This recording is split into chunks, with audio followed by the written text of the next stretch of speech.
From Washington. Thank the gentleman from Oregon. And Mr. Speaker, I rise in support of the temporary measure to extend the authorization of the FAA today, but I do so with great disappointment. We could be on the floor today to enact a longer-term FAA reauthorization bill.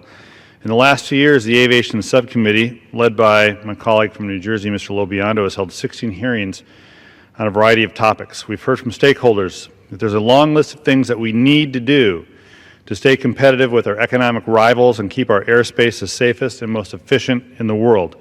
We need to reform aircraft certification so that manufacturers can get the newest, safest equipment to market.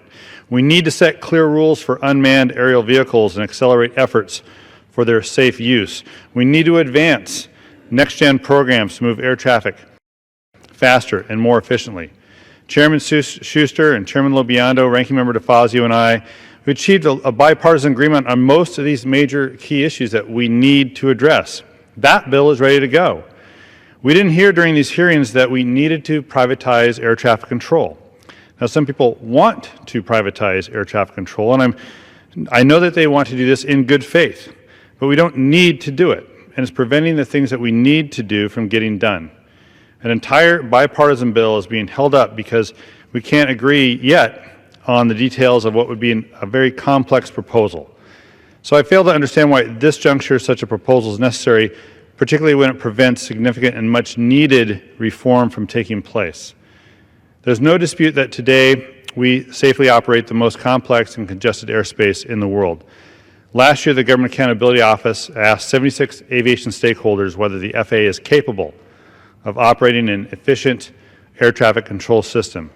The overwhelming majority, 64 of those, said the FAA is in fact capable of doing so.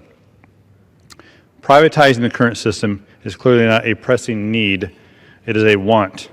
And I wish I could say today I'm surprised that we find ourselves here today, but many people have been saying for a long time that this was the situation that we would be facing on September 30th. In fact, when we held a hearing on air traffic privatization back in March, I predicted we were headed down this road of multiple short-term reauthorizations. The bipartisan portions of the bill that Chairman Schuster, Chairman Lobiando, Ranking Member DeFazio, and I have agreed to would have immediate benefits all over the country and in my home state of Washington. It would protect and create American jobs through airport construction and aerospace manufacturing.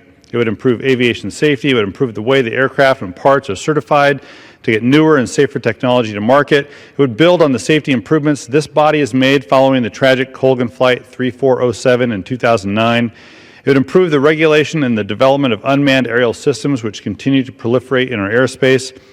We need a strong regulatory system in place to safely grow the unmanned aircraft industry, and until we act, that system cannot be in place.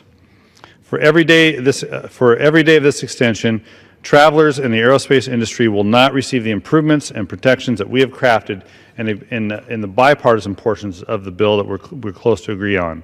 We will continue to fall behind other countries that are making similar improvements. As many lawmakers and aviation stakeholders recall, the last FAA reauthorization bill came after a period of 5 years and 23 short-term extensions. I had hoped we would avoid serial extensions this time around, but today we start down that path.